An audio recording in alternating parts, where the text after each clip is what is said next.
Yes, I got a Back list. on I now, got a thank list. you.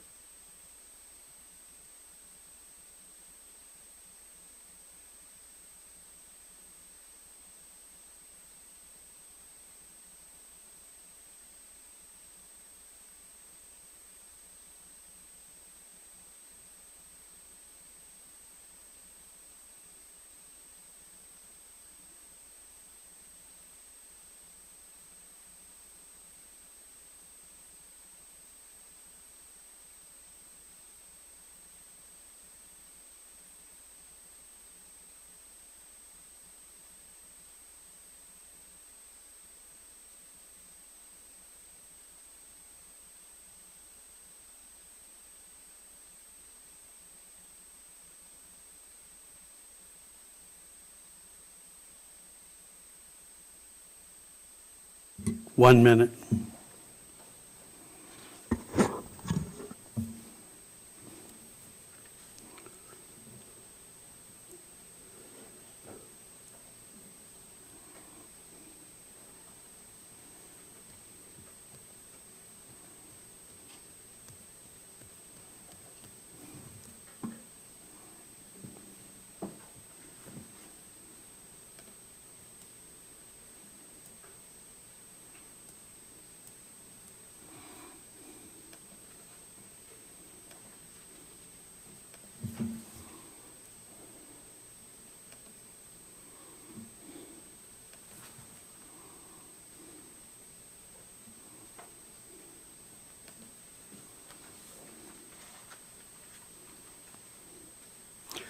Good evening. This is the Kodiak Island Borough Assembly regular meeting in the Assembly Chambers on Thursday, May 16th, 2024. It's 6:30 p.m.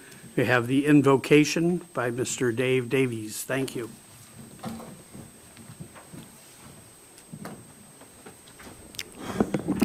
Good evening. I forgot your fancy title, DPO. the man. All right. Assembly members and staff, join me, please.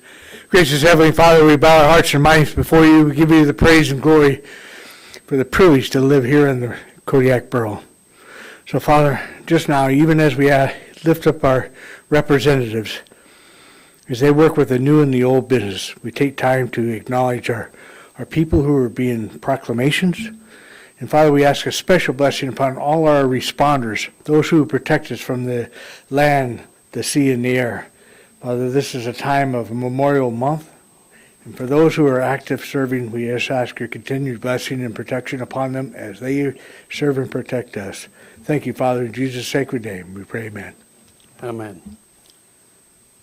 I pledge allegiance to the flag of the United States of America and to the republic for which it stands, one nation, under God, indivisible, with liberty and justice for all. We are gathered on the traditional homeland of the Supiaq-Alutiiq people, and we acknowledge the 10 tribes of the Kodiak-Alutiiq region. We also recognize the Alutiiq culture that enriches our community to this day. Madam Clerk, may I have a roll call? Mr. Ames. Mr. Griffin. Here. Mr. Ledoux. Here. Mr. Sharrett. Here. Mr. Smiley. Here. Mr. Turner. Here. Mr. Whiteside. Here. Mayor Arndt. You have a quorum. Move to excuse Mayor Arndt, who is attending the Cook Inlet Regional Citizens Advisory Council International Oil Spill Conference in New Orleans, and Assemblymember Ames, who is out on personal leave. Is there a second? I'd like to move to split the vote, please. Second. Okay. We have a motion to split the vote. Will you call a roll call on that, Madam Clerk? Yes, Mr. DPO. So I'll do a roll call first on the mayor. Okay. Mayor's absence. Move to excuse the mayor. Okay. It's already split, so I'll go ahead and take the roll call. Okay. On, the code allows for an assembly member to request a split of the vote. It's in the code, so a motion is not necessary to All right. to excuse. Mr. DPO, there's a question from Assemblymember Turner. Mr. Turner. We didn't have a second on the move to excuse. No, we didn't. So we can't make a motion to split the vote until after we have a second. Is there a second? So second. when there's no second and a comment is made, that assumes a second. So technically, the Mr. Sherritt made the Mr. second. Sherritt made Okay. the second on Okay. that. Okay. So I'll go ahead and call the roll call vote on the mayor's absence. Okay. Mr. Griffin, Yes. Mr. Ledoux, No. Mr. Sherritt, No. Mr. Smiley, Yes. Mr. Turner, No. Mr. Whiteside. No. Would anyone like to change their vote? Motion to excuse the mayor failed by 3 yes, 3 no. Okay, I'll move on to the excusal of Assemblymember Ames, who is out on personal leave. Mr. Ledoux, Yes. Mr. Sherritt, Yes. Mr. Smiley, Yes. Mr. Turner, No. Mr. Whiteside, Yes. Mr. Griffin. No. Would anyone like to change their vote? The motion passes with 4 yes, 2 noes. Thank you. Moving on to approval of the agenda and the consent agenda. The consent agenda consists of the approval of minutes for the regular meeting of May 2nd, 2024. Any comments? None. Next is citizens' comments, items not scheduled for public hearing, and general comments.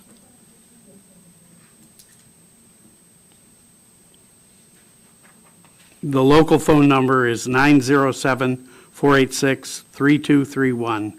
The toll-free number is 1-855-492-9202.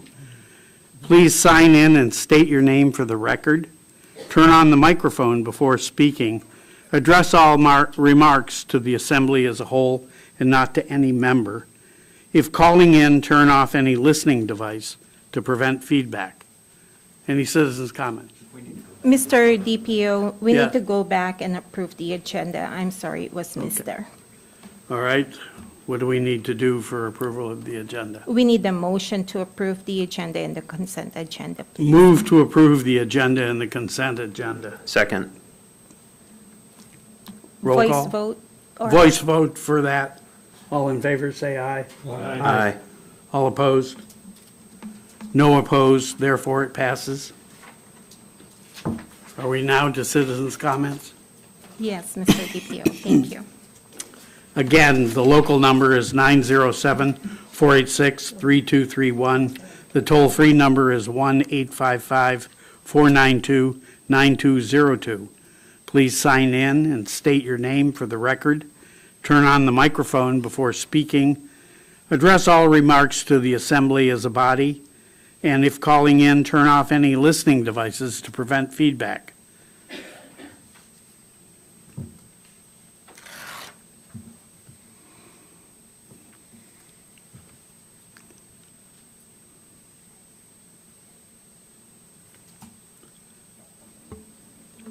Madam Superintendent. Good evening, Assembly. My name is Cindy Micka, and I'm the Superintendent of KIBSD. For the record, I'm here this evening to request the Borough to fully fund the district's request of $12,316,558. Last week, the Assembly had a great discussion about the school district's ask, and I wanted to speak to some of the points brought up by Assembly members. District administration worked for 5 months preparing the budget that was preliminarily passed by our board on March 11th, which was based on a $300 increase to the BSA, which did not happen as of the legislative session ending last night.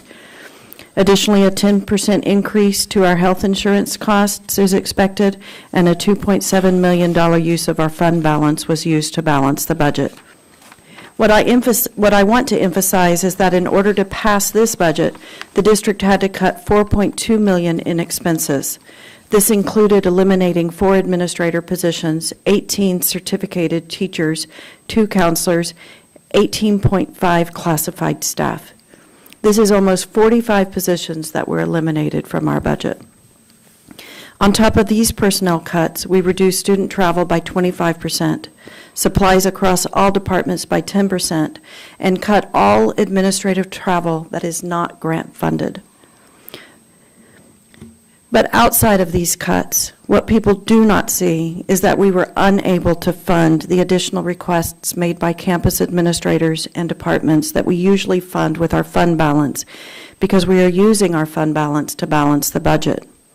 $2.2 million needed to refresh our district technology, $100,000 in elementary and rural school cafeteria tables, $260,000 request for auditorium lighting project, $346,000 request for access controls for our campus doors, and a needed $200,000 intercom upgrade.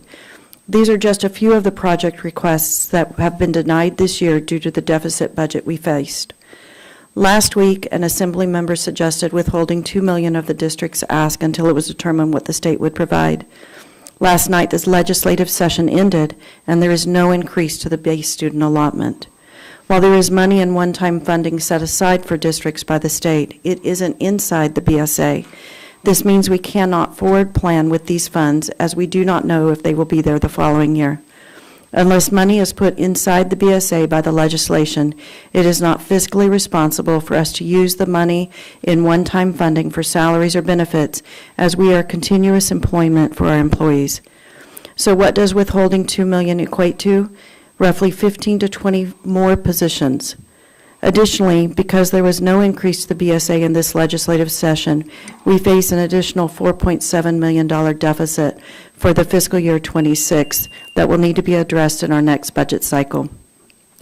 On May 30th, you will discuss again the budget request, and my team and I stand ready to prepare a presentation for you and/or be available for any questions that you may have in order to make the best decision to fund our schools. The borough manager can let us know how best to prepare to meet your needs. I stand before you asking for the full district ask of $12,316,558. Thank you. Thank you. Anyone else?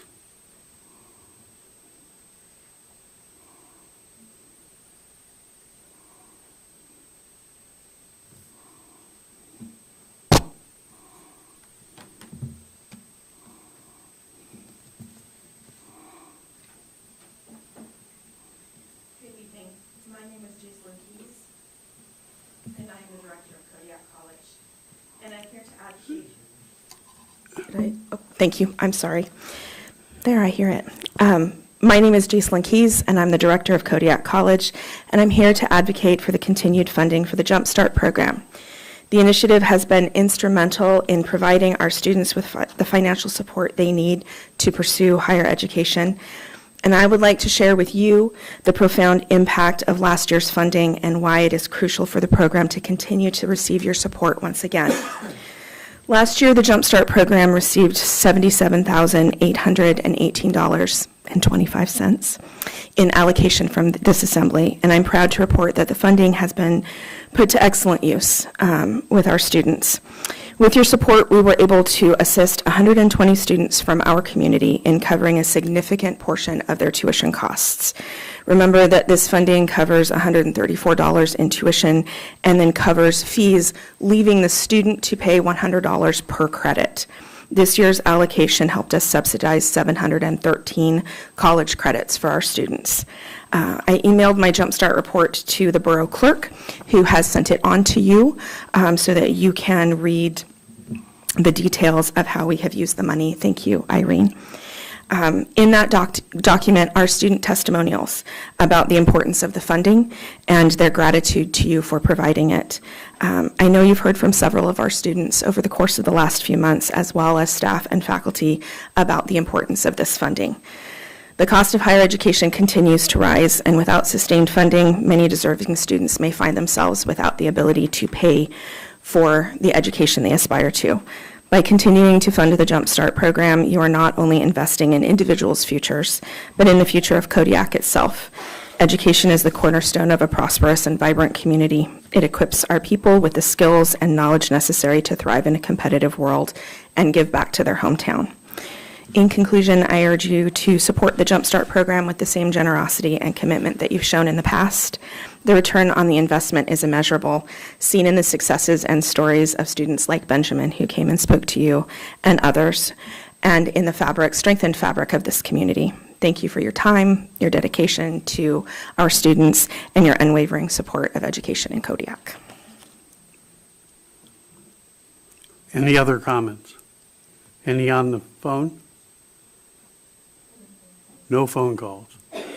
Okay, moving on to, all right, then answer it. We're now answering a call from the queue. Thank you for calling the assembly. Please state your name for the record. Yes, good evening. This is Gina Johnson calling. I am encouraging the assembly to freeze the squeeze on the mill rate and not to go over a 5% for any given year for our taxes. I also encourage you to increase the senior citizen exemption amount on their property taxes. That figure has not fluctuated, and it should be increased accordingly.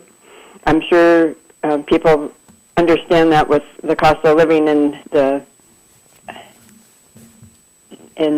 seniors aren't seeing that with their property taxes. And I also do not feel the school should be fully funded. And that's all I have this evening. Thank you. Thank you. Any other comments? Seeing none, moving along to award, come ahead.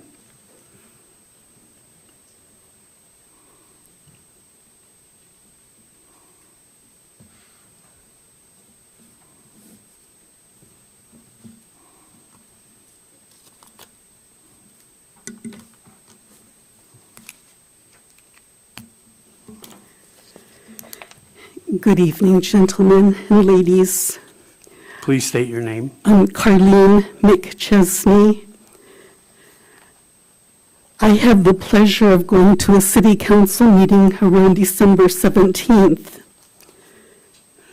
On Veterans Day, I was going to the senior center to get a lunch bag, and there was a lot of equipment and water flowing, and apparently a water main was broken between Community Baptist Church and the Legislative Information Office.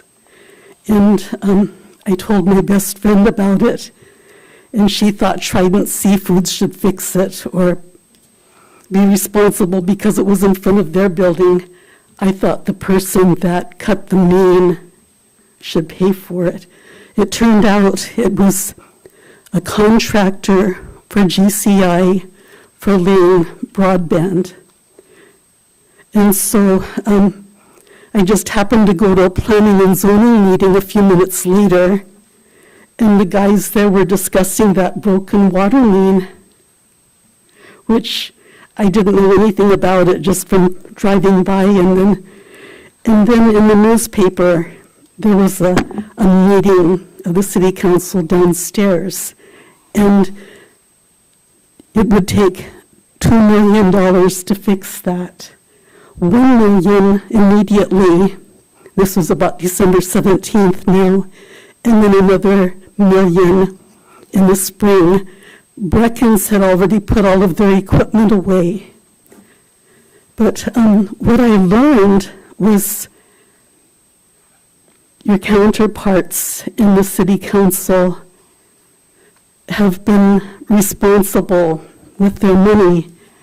They have enough money for 6 months of bills, and then they had kind of a savings, a surplus. And Mr. Tavenge was asked about this, and it really felt good. So they did have the $2 million to fix that, and I don't know who paid for it after that. But what I appreciated was they didn't spend their savings.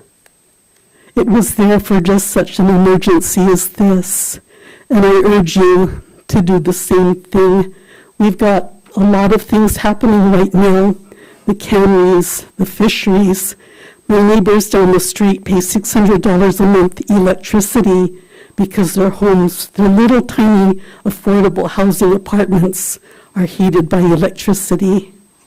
Thank you. Thank you. Any other comments?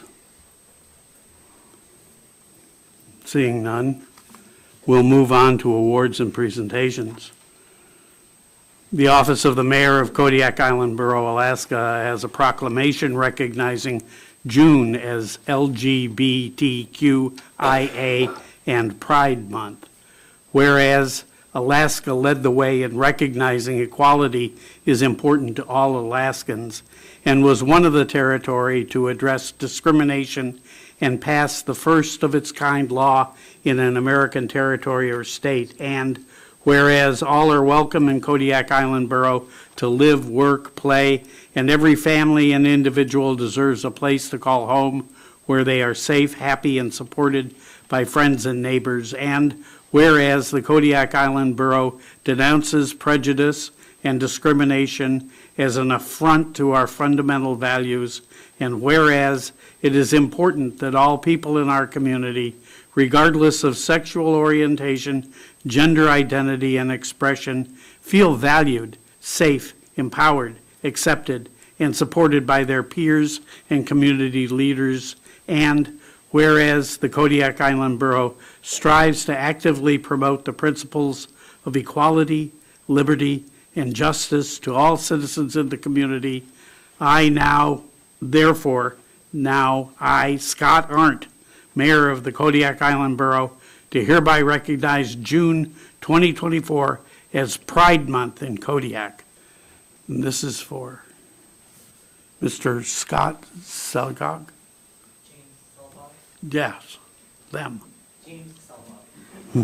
Sorry.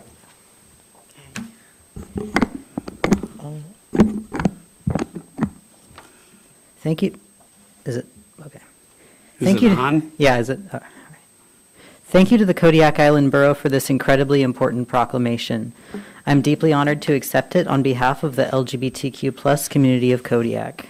This continued recognition of Pride Month is especially important as our community nationwide and in Alaska faces increasing hostility and terrifying rollbacks of our fundamental rights, all while we as a state and a community are still pretty far behind in a lot of ways to begin with. It's wonderful to know that the borough values Kodiak residents no matter who they love or what their identity is. There's an enormous amount of work left to do, but I believe that if we keep working hard, Kodiak can be an even safer, more welcoming place for everyone. I strongly encourage everybody to dedicate their time to fighting hard for a more inclusive Kodiak, and whatever you do, don't let the angry fringe bring you down. Thank you again. This means the world. Do you want to pick up the proclamation? Sure.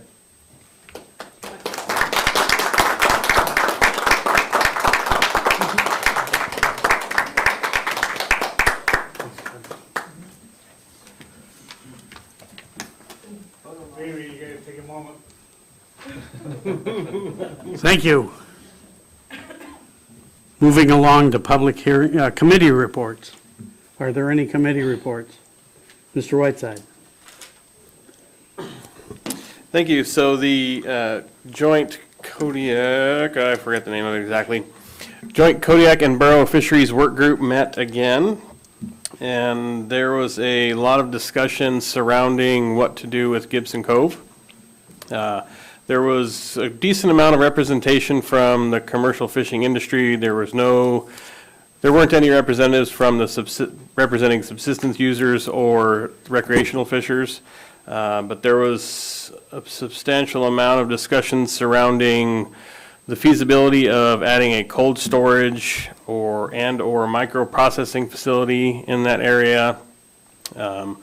And it gained a lot of momentum to where we're going to have another meeting, I believe the 29th or 30th, to then discuss how they can put together a meeting outside of the borough and city council bodies to have during the North Pacific Fisheries Management Council meeting and get more stakeholders involved with that discussion to see what that could look like. So there's a lot of ideas on what to do with that property. The borough's largely removed from that development, but we are looking to represent all stakeholders. So our input will be on behalf of the entire community.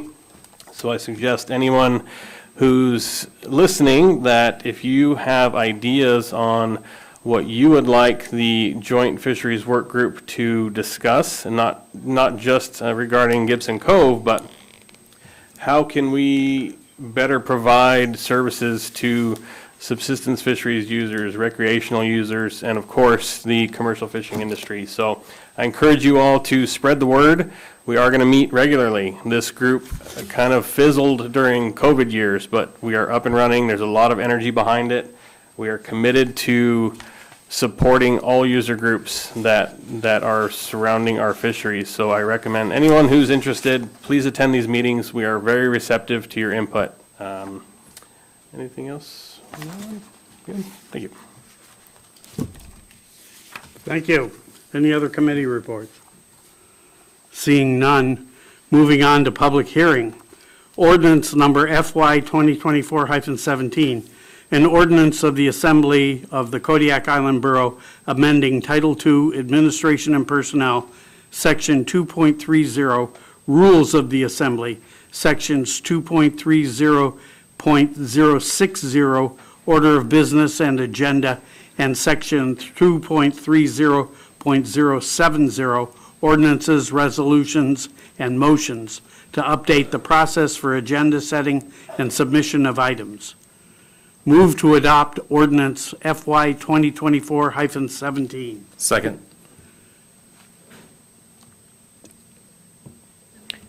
Thank you, Mr. DPO and members of the Assembly. This has gone through 5 meetings of the Assembly, and it has gone for review from, it has gotten review from the attorney as well.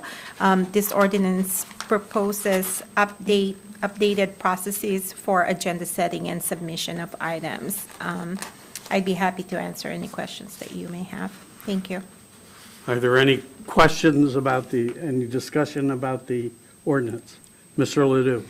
I don't have any questions. I just wanted to take the opportunity to thank our clerk for all the work she did, translating Assembly ideas into something that we can support, and I think will have a positive impact on governance in Kodiak. Thank you.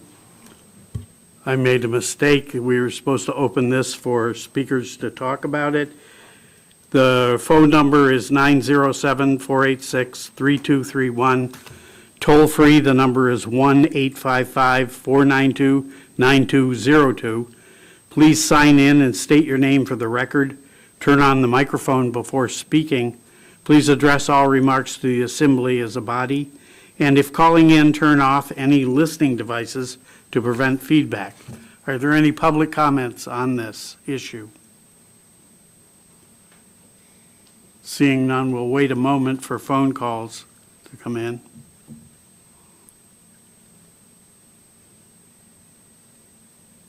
There's no phone call, so we'll continue with Assembly discussion. Is there any? Close. I think it stays open. Okay. We close the public hearing. Thank you very much. Is there any discussion about this? You want to just vote on it? Okay, call a vote, roll call vote on the motion. Mr. Sherritt. Yes. Mr. Smiley. Yes. Mr. Turner. Yes. Mr. Whiteside. Yes.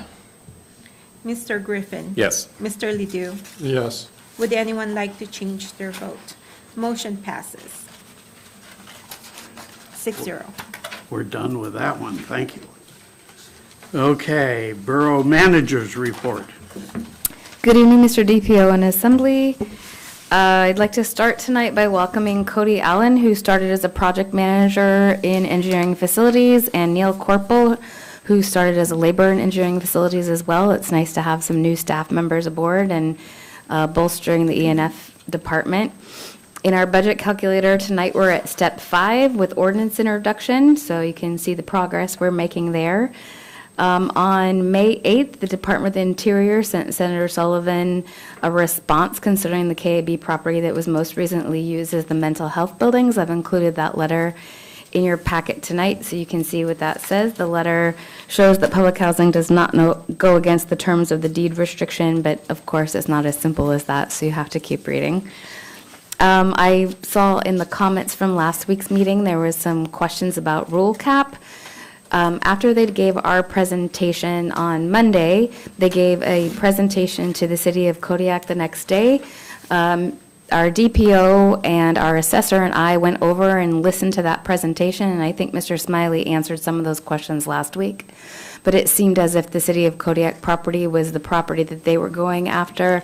I've included 2 emails, one from Mindy to me and my response back to Mindy, so we can continue talking about that for future phases of that project, if it makes sense for us to be involved. I think the next phase was coming in 2028, but wanted to let you know that those communication lines were open, and we'll continue to discuss that with them. We are working on the new solid waste rates for fiscal year 25. That's a conversation that goes back and forth between Alaska Waste and us, as determined by the CPI, PPI formula, and once the rates are set, we'll bring those to the assembly so you know what they are.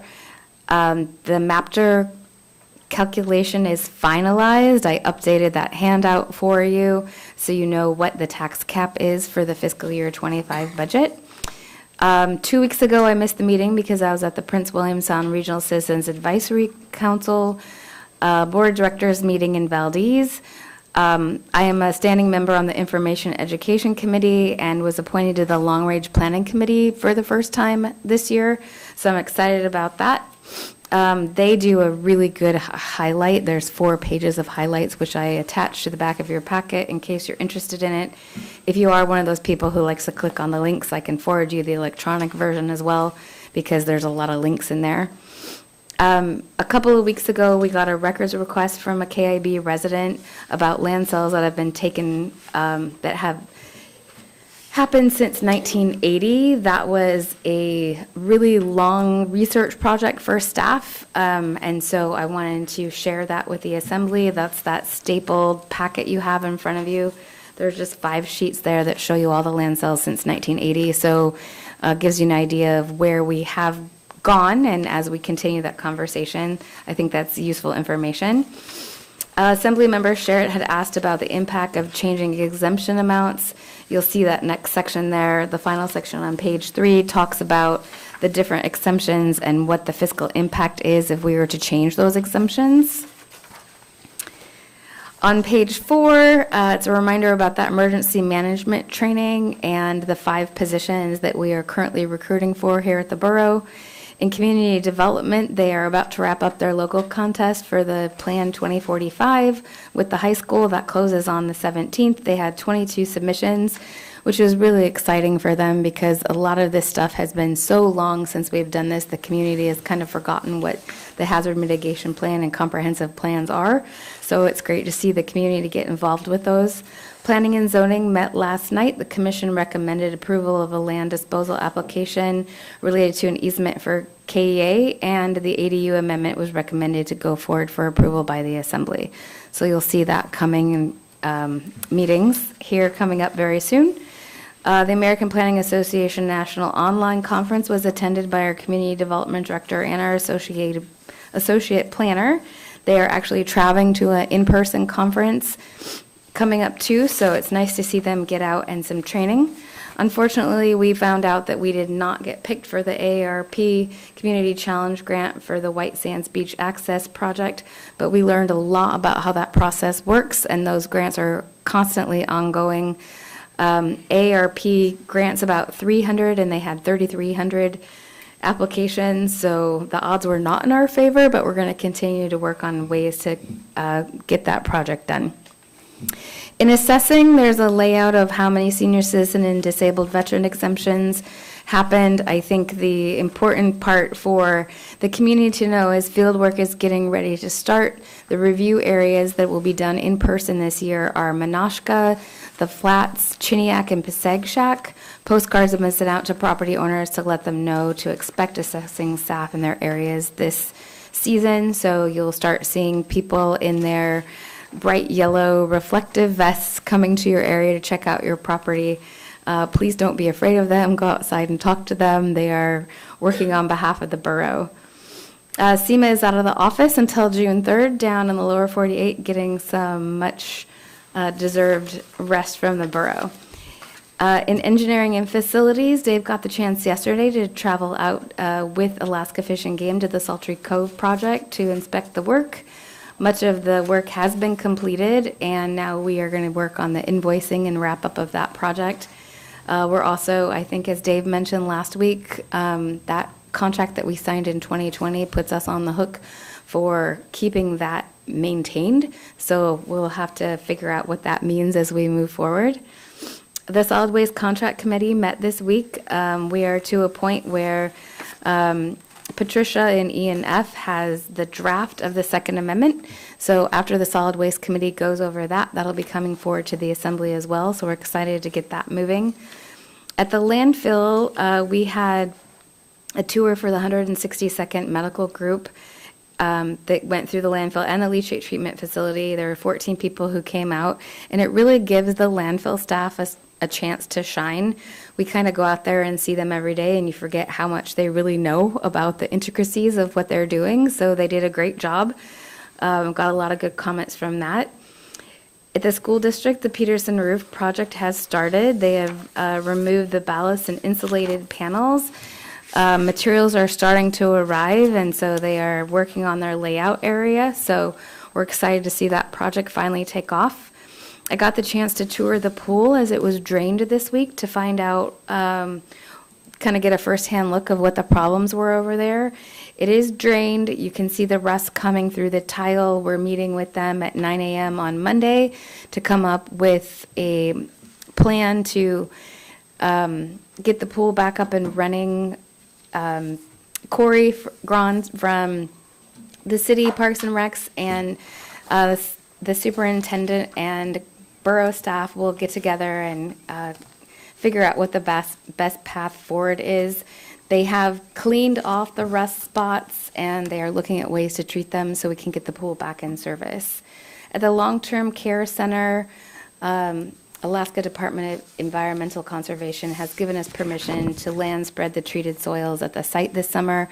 We do have kind of a soil farm up there that we're spreading out to treat the soil that was affected by that fuel spill that happened in that area. In finance, we got the dates for our interim audit, which is June 17th to the 21st. For the budget, all requested funds have been reviewed by the Assembly. You guys finished that up last week. In IT, they're working on their security audit application process. That's that grant that they got, so we can come in and evaluate how we're doing. And I want to thank Fred for simplifying his report to what they're actually working on, so it makes it a lot easier to consume if you're not in the IT world. And we have our entry from the Bayside Fire Department. They are doing a really good job with different kinds of training sessions and expanding their reach. I'm really excited to watch Chief out there expand his knowledge. He is traveling off island to educate himself even more, and one of the volunteer firefighters is looking to put in a travel authorization request so that they can travel too. After that report, you'll have that DOI letter and then the highlights from the Prince William Sound Regional Citizens Advisory Council meeting. And with that, I'm happy to take any questions. Any questions? Mr. Ledoux. I just want to go back to the swimming pool. We all know that we've been concerned about it for 6 or 7 years. Is it going to be open this summer?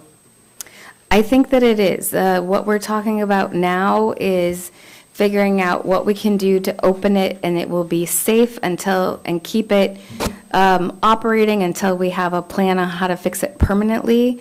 There's requirements with the pool that the drain filters and the actual drains have to be changed out at a specific interval. So when we have to take the pool down for that, we don't want to go later than that with the permanent fix. So the permanent fix can absolutely happen before that, but we don't want to pass that. We don't want to take it down and not have that permanent fix ready. If you get a chance to go over there, and I know Dave has made that available, excuse me, they have blue and red, kind of looks like crayon on the deck, showing all the different levels and depressions in the deck. Sorry. And they have lots of areas that you can look at where the tile is removed, and you can see how close that rebar is to the surface and how it was installed. It's kind of fascinating. If you've ever installed a shower, you would immediately ask questions on where that waterproof layer is that we put in between drywall and shower tile. It's not there. And so it was very educational to go over there and see what was going on. When Dave and I went over on Tuesday, Corey Grahn met us and walked us through and showed us all the different steps. So I think it will be open this summer. I know Corey's feeling a lot of pressure to get it open as soon as possible. Just to follow up. Okay. I think in 2017, the school district allocated, I believe, I'm looking, $48,000 to do a temporary repair, which involved chipping out some of the worst areas back to the rebar, and I think Great Alaska Flooring Company did the contract. And so that's when this pool project or pool problem first became very apparent. The reason I'm asking this question and bringing it up is the total cost to remediate and fix this problem is going to be very expensive and time-consuming. Has there been any estimate on what it's going to cost to perhaps evaluate the scope? I'm looking at Mr. Conrad here, and estimate for the community what it's going to cost to bring that pool up to full repair. The borough had WPI, Dave, come out, WTI, and do that whole, and then the school district also had another person come out and take a look at it. I don't know how those numbers compared. He was sitting close to the front, so, Well, I don't have an answer for you, a direct number. There were various options. So I think what we need to do is look at this as a system. I know we've been preaching this. I think we need to look at it again as a total system and look at a number of different repair methods and methodologies and fix it once, not 6 times in the next 10 years. That's my opinion. I will add that the school district brought a person up that was specifically for water quality and chemistry.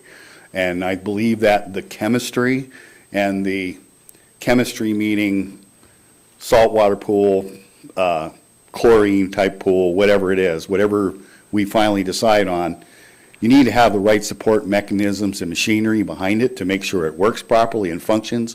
Some of those functions are failing, so I think we need to look holistically and fix it as best we can, and then implement a regimented maintenance program that we check our chemistry constantly, maybe do a better job than the good job we're already doing. So it's safe to assume that there's going to be at some point in the near future a major reconstruction of the pool that will close it for a considerable amount of time during the year.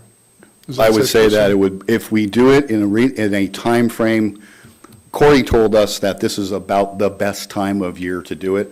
So I think if it was properly phased and planned, you could have the right people at the right time, that you could minimize the amount it was down. You also don't want to leave a pool down for an extended period of time. So you want to get water back in it as quickly as possible. I think it'd be less than a couple of months. Okay. I'm sorry, I'm into this. Ended up. Are we, the pool is a school-funded project, bonded for $20 million.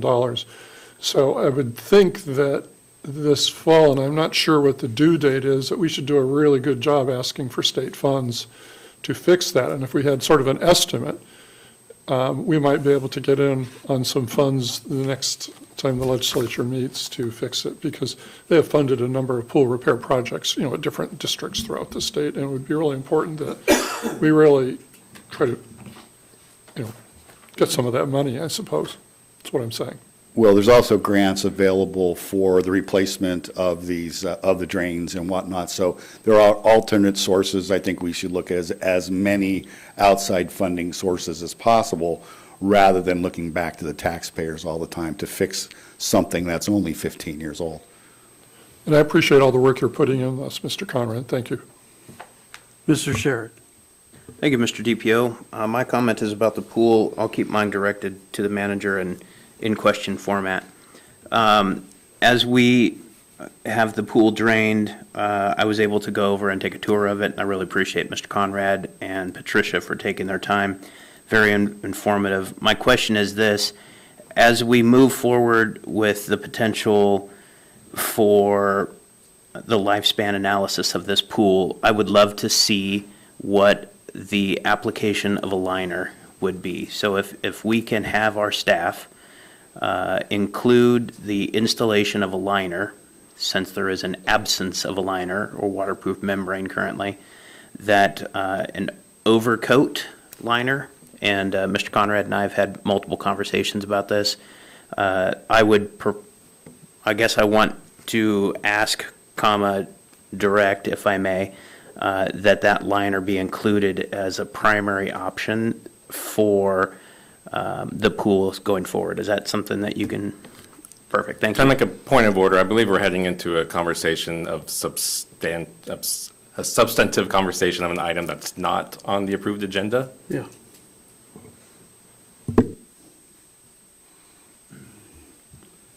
Mr. Whiteside. Thank you.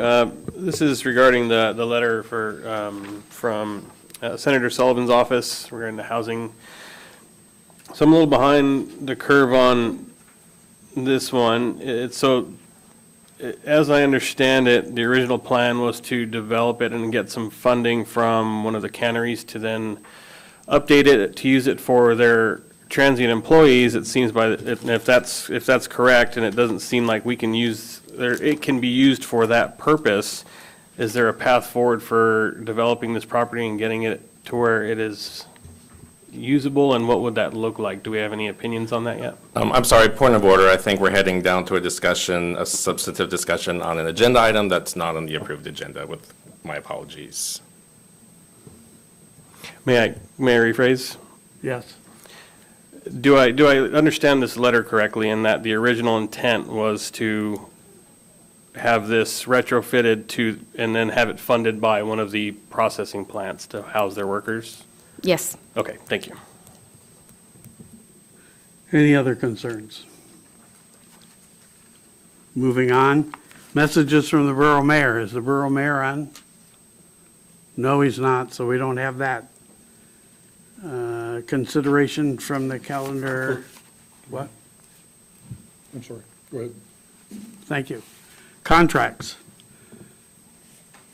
Move to authorize the Borough Manager to approve contract number FY 2022-09, change order number 3, approval for programming work needed for the leachate pretreatment facility project with CH2M Hill Engineering / Jacobs in the amount of $29,839.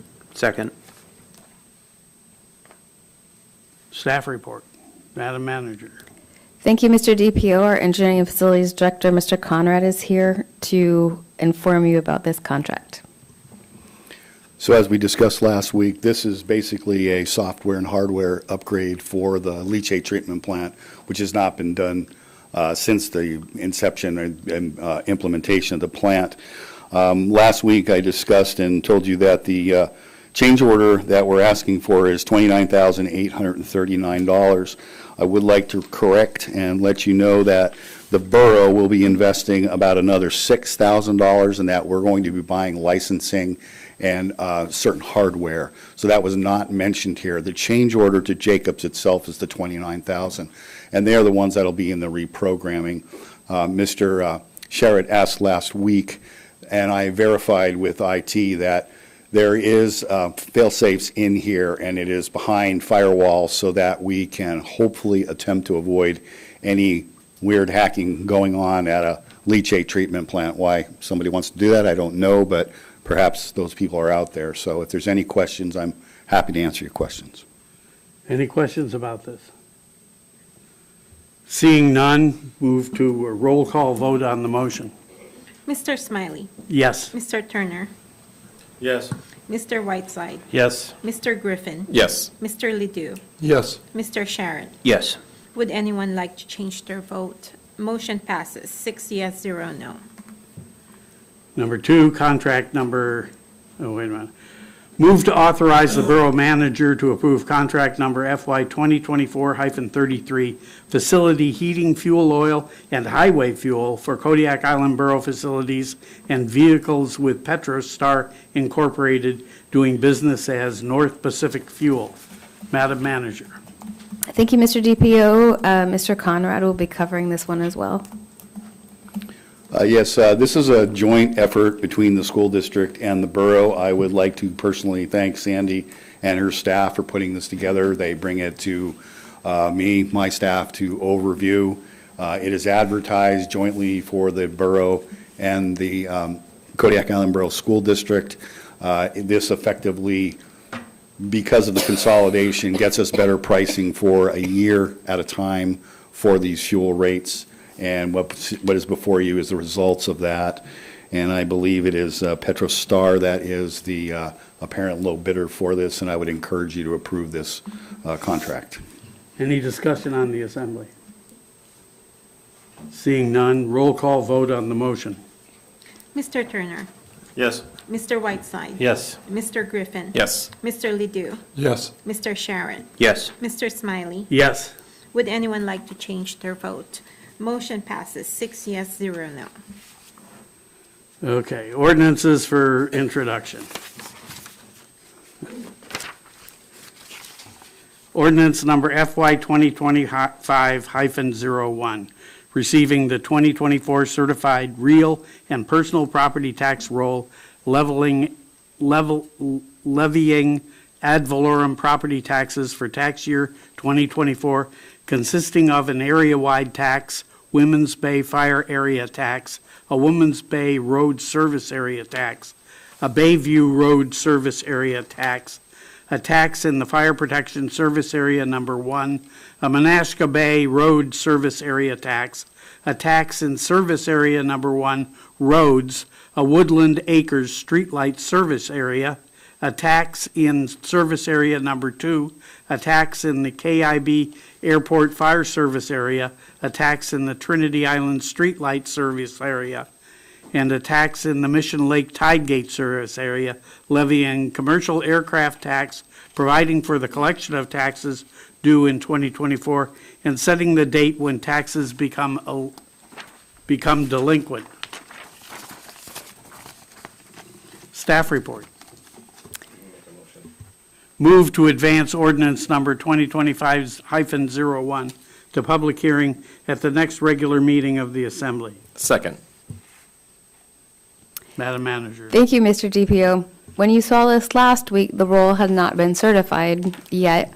And so this, on the 13th, our finance director went in and updated all of the numbers. So when you look down at the ordinance, you'll see a lot of the yellow areas have changed from X's into numbers. The only part that doesn't have their numbers filled out yet is going to be lines 47 through 52 when we're talking about the educational support fund, because we haven't set how much money that's going to be yet, and so we can't determine that mill rate. This will be the ordinance that we passed during the June 6th meeting to meet the June 10th deadline for the budget cycle for fiscal year 25. When will we have the missing figures? We will be able to fill that in after our special meeting on May 30th, when we determine what our local contribution is for the school district. Thank you. Any questions from the Assembly? Roll call. Oh, Mr. Sherritt. Big arms. Thank you, Mr. DPO. My question is, what is the viability of splitting these out and receiving the 2024 certified real and personal property tax roll individually, or do these have to be inclusive?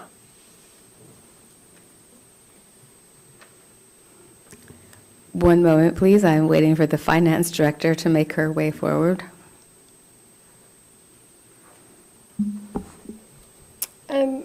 I guess I would ask you to clarify your question to make sure I'm understanding what you're asking. Certainly, if I may, Mr. DPO. Go ahead. So the way that the ordinance is currently written under FY 2025-01, we're receiving the 2024 certified real and personal property tax roll for all areas, conclusive of each other. This is one block. What I'm asking is the viability of separating them out. So instead of one ordinance, you want 20 of them? If I can count them, if you want to give me that minute, but sure. I don't want that.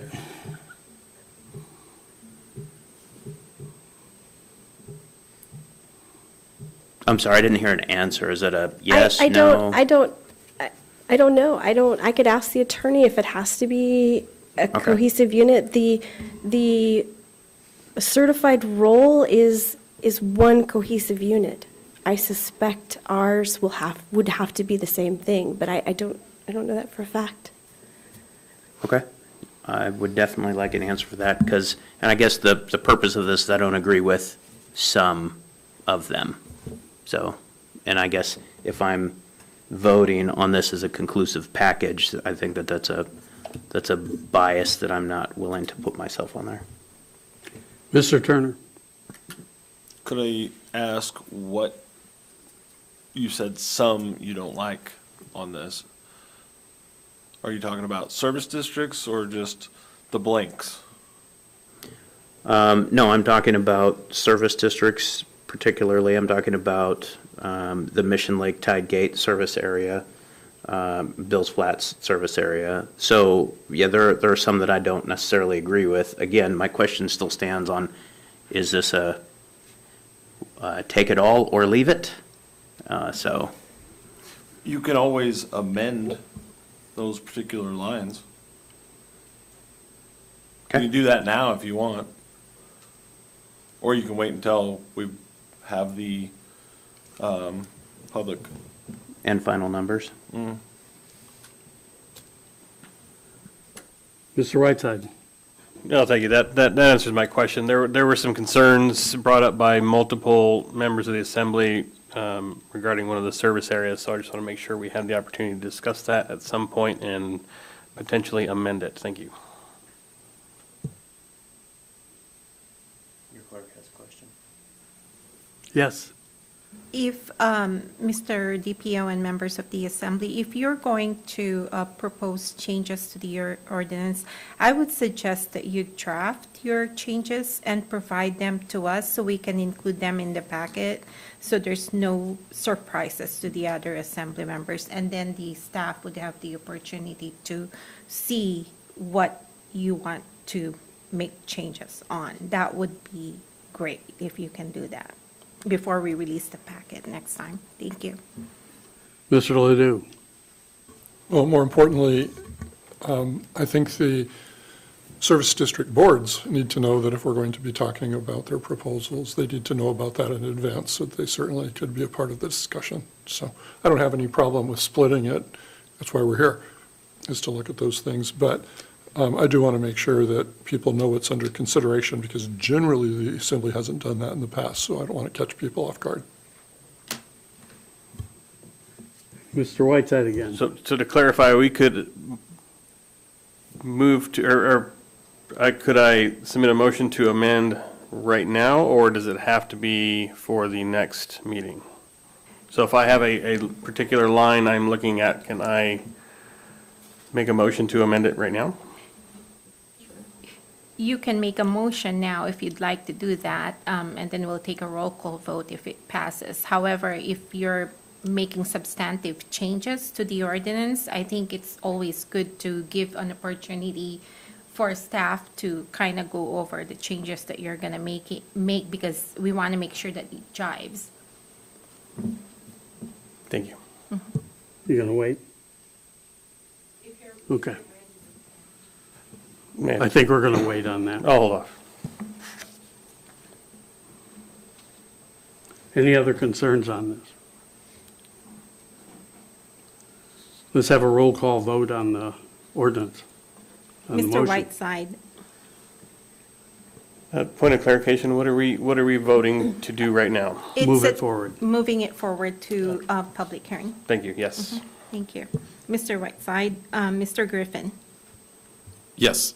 Mr. Ledoux, Yes. Mr. Sharrett, Yes. Mr. Smiley, Yes. Mr. Turner. Yes. Would anyone like to change their vote? Motion passes 6 yes, 0 no. Okay. Ordinance number FY 2025-02, adopting the budget for fiscal year 2025 and appropriating all borough funds, appropriating from all borough funds. Move to advance ordinance number FY 2025-02 to public hearing at the next regular meeting of the Assembly. Second. Madam Manager. Thank you, Mr. DPO. For fiscal year '25, we've offered a budget that is balanced, meaning that proposed expenditures do not exceed anticipated revenues. And in your packet, there's an attached Level 2 budget, which includes additional staff and assembly recommended changes that we've come up with as we've gone line item by line item through all the different budgets. You'll see all of those in there. The Level 2 budget includes the school district's full funding request that was submitted to me on April 30th, and it's presented, and the ordinance, as you can see. So the ordinance is short and just seems line item. It's kind of a summary, and then the budget worksheets that you're used to are attached in your packet after that. Is there any concerns from the Assembly? I have a question. Do we have enough for local government after giving the school district its request? Yes, we do. Okay. So as we talk about where our money is going to go, we'll have to decide how much is going to go to the school district, if we're going to fully fund the Level 2 manager's budget, and then if we're going to put money in R&R. Okay. Those will be the things that kind of help us balance out where the mill rate is. So the MAPTR Yes. is okay this year? It has to be, sir. We cannot go over that amount on that Yeah. handout that I gave you. Right. Okay. Trick thanks. question. Any other questions? None. So what do we do with this? We have a roll call vote on this one. Mr. Griffin, Yes. Mr. Ledoux, Yes. Mr. Sharrett, No. Mr. Smiley, Yes. Mr. Turner, Yes. Mr. Whiteside. Yes. Would anyone like to change their vote? Motion passes with 5 yes, 1 no. Okay, we come to citizens' comments, second time. Any citizens' comments? Oh, run the phone call, please. We're now answering a call from the queue.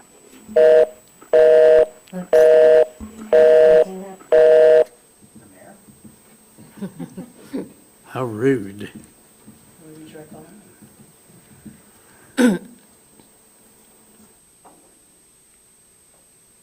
Madam Financial Officer. Good evening. I'm here to speak to you regarding the manager's annual review you'll be discussing in executive session. I've worked for the borough for 12 plus years, and I have experienced 7 different managers during that time. And no, Dave, I didn't count you twice. Never once during that time have I ever been asked, how is your boss doing for you? I understand that some may not see the value in a 360-degree review, but how else do you know how things are going or if the desired tone at the top is being carried down through the ranks? During each of my reviews with my own staff, I talk to them about how I am doing as their manager. I also give them permission and encourage them to speak with my boss about anything that they may not feel comfortable telling me during that meeting, which is how important I think the broader view of a performance review should be, and a view I advocate the Assembly taking. Were you to ask me a single question regarding the manager, this is the question that I would want. What do you value about your boss? My answer would be her curiosity.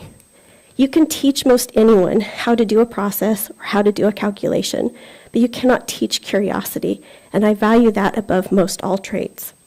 Curiosity makes you ask, how does it work? Where does the documentation on this? Why did you add or subtract to get to that answer? These questions lead to review of old processes that may need to be updated, changing old assumptions so that new information can be introduced, and eliminating the "that's the way it's always been done" excuse. Amy has been asking lots of questions, and I really appreciate that from her and believe it is important for you to hear that from a member of her staff. Thank you.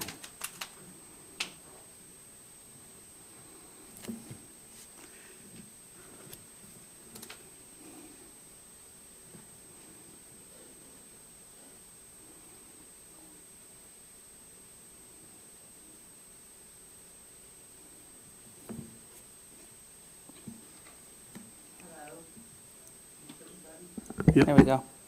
My name is Sandra West, and I'm here with Island Trails Network. As you may have heard, we're trying to get a trail built from town out to Bell's Flats. Today, we met with a engineering firm that we've hired, paid a lot of money, so that they will help us get a grant. Active Transportation Infrastructure something, ATIP. We're going to need match money. Just to let you know, we're also going to need a lead applicant. We are a nonprofit. We are not eligible to apply for this grant. So we need a municipality or a tribe. So basically, I'm just giving you a heads up. It's also a very short time frame. I'm sorry, but we really don't know what we're doing, but we're learning. The grant is due June 16th. So I'm just bringing it up so you can start thinking about it. If you have any questions, feel free to give me a call, because I don't know all the answers, but I want to hear from you if you have any ideas. Thank you so much. Thank you. Any other public comments? Seeing none, move on to assembly comments. Mr. Turner. No comments. Mr. Griffin. Just thanks to Amy and your staff. The budget process is, I think this is only my third one, and it's been the best one so far. Mr. Whiteside. Thank you. One thing I failed to mention for the most recent joint Kodiak Fisheries Work Group meeting was the city through the Kodiak Economic Development Corporation through the city received a grant to explore a feasibility study for a mariculture facility in Gibson Cove for processing kelp. So I failed to mention that. And the next Kodiak Island Borough and City of Kodiak Joint Fisheries Work Group meeting is scheduled for Wednesday, May 29th at 1 p.m. We do invite everyone who has topics, ideas, suggestions for how we can better support recreational, subsistence, and commercial fisheries. Please attend. We definitely want to hear your input. There are things we can do to provide support in those areas, but without public input, there's not a whole lot we can do. On a different note, travel has been booked for myself and the mayor to head on down to Old Harbor here in 2 weeks. I believe it's been a long time since someone has been down there, unless Madam Manager went in one of her previous roles. Okay, so I misspoke. So we're going to go down there. I want to hear their input on how we can better receive communication from the villages. So I'm starting there with Old Harbor. I don't think they're well represented here at the Assembly. I'm looking to change that. I want to hear their voices more often. And especially when it comes to fisheries, there's some concerns that I've heard third hand about the rocket launch that may have an impact on Old Harbor, which is very close to that facility. So all things I want to talk about. So if anyone from Old Harbor is listening, I'm excited for the visit. Please let us know how we can help and let me know what I can bring back to the Assembly and the Borough on your behalf. And I encourage continued discussion. with the assembly? And how can we find ways to better incorporate village input? I think speaking to them once every year or 3 is nowhere near adequate. How can we stream them in more readily? I think they should be a part of every single meeting. Whether or not that's been offered, I do not know, but that's what I'm looking to do. Thank you. Mr. Ledoux. I was thinking during some of the public comment on the senior discount, if you will, that just to remind people that seniors are eligible for lifetime vehicle registration, 1 per adult, which means that once you register, you don't have to do it again. You just get a little P over the number. And if people don't know about that, you can save a lot of money because, like many of you, I was quite surprised to register my vehicle. I was even more surprised to find out it was 2 months out of date. My wife found it, but in any case, if we have any seniors out there, it's important that they're aware of that. Lately, we've been using sort of Mr. DPO. DPO stands for Deputy Presiding Officer, and that's the person that fills in for the mayor when they're out of town. And that position is created by a vote of the assembly. So they're the assembly's representative. And I wanted people to be aware of that. If you don't want to call him Mr. DPO, I usually call him Dr. Smiley, which is also his name and earned title. I was going to advise Sandra, and thank you for all the work that you're doing to improve the quality of life in the trail network, that if you want support from the assembly, like a letter, and I know the due date, it's important that you talk to the manager because we have an ordinance somewhere that says that we can't even provide a support letter, I believe, unless the assembly approves it. So you should probably get that in as soon as possible and carry on any discussions with the manager, pursuant to that, so you don't get behind the 8 ball and run into something. I encourage all assembly members to spend some quality time with the superintendent of schools, really understanding the challenges related to the school budget. I'm not going to go into details at this moment again, but it is one of the most complicated and stressful budget developments probably in the United States is the Alaska school budget. I'm not talking just about the borough, which is complicated in itself, but moving through the legislature and federal funding, et cetera, et cetera. But I think it's really important that we don't look at the public process that we're all involved with the borough as a business, because it's not a business. It's different. Certainly it has facets of that, but I would hope that all of you could sit down and actually see the biggest danger of the school district budget, frankly, is not next year. It's the following year. It's really the following year. And we could face a catastrophe that would decimate our schools if you aren't cognizant of what that means, understand how the following year is the biggest concern. I could lay it out, and I will, or the superintendent can, but it is scary what we could be facing.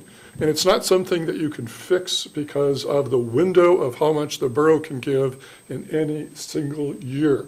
So if a catastrophic deficit occurs, and we're on, that is very easy to do the following year, the borough couldn't come in and fix it. And that would, and if you're looking at a district that's already cut $4.5 million out of their budget and all those positions, how are you going to cut another $4 million? And so I don't want to go into it, but really go in and have a detailed conversation and find out what's really going on. I think it's very, very important. And finally, I did say probably out of line because it wasn't on the agenda, I appreciate the work that Mr. Conrad is doing on the pool. We can't wait to fix it because that pool is very, very important to our community. And if we don't figure out a way to fix it, and I really liked what you said about fixing it once every 10 years, because if you remember the old pool, it was breaking down all the time. And this is a $20 million investment, and if we don't carefully figure out what we're going to do, come up with novel solutions like Assemblymember Sherritt said, or whatever, it's going to be closed for a long time, and we won't have the money to fix it. So I appreciate what's going on to take care of it, and that would include Cindy with the school district, to really not let that become a Peterson Elementary, or we have to wait for years to fix something We just can't let that happen. I would say that's true about the auditorium lighting too, but we'll let it go at that. Thank you. Mr. Sherritt. Thank you, Mr. DPO. I'll echo Mr. Ledoux's comments in thanking Mr. Conrad and Patricia for the pool tour, and encourage the other assembly members, if you haven't been there, to go while it is drained, and have Mr. Conrad and/or Patricia show you the areas of concern. I'd like to highlight that the school district has ponied up somewhere between $35,000 and $50,000 for the effort that's going on right there. And I would ask for receptiveness from both the city of Kodiak as well as the Kodiak Island Borough to contribute towards whatever costs need to be spent to match those fundings. I view the pool potentially as a different source. I view it as a three-way ownership. Although we own the facility, there are three key stakeholders. And I view it as kind of a split expense, if you will.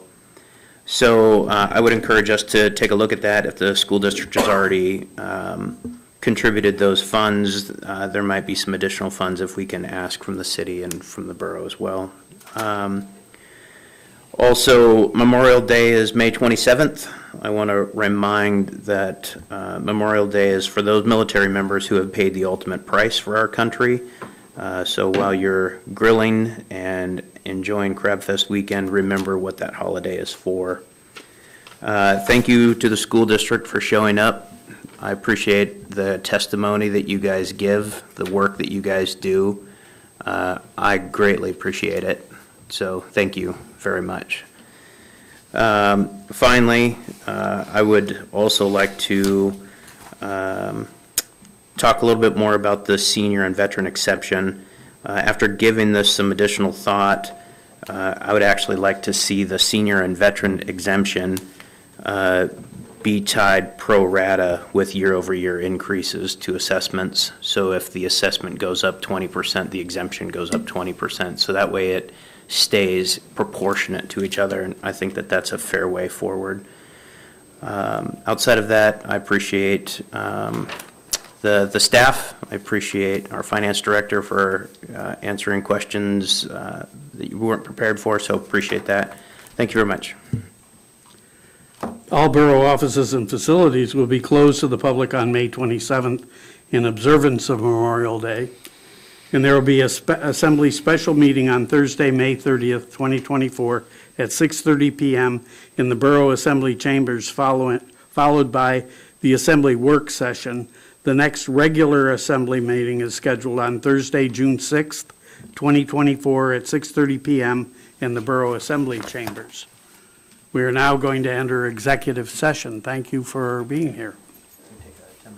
We're going to take a 10-minute break.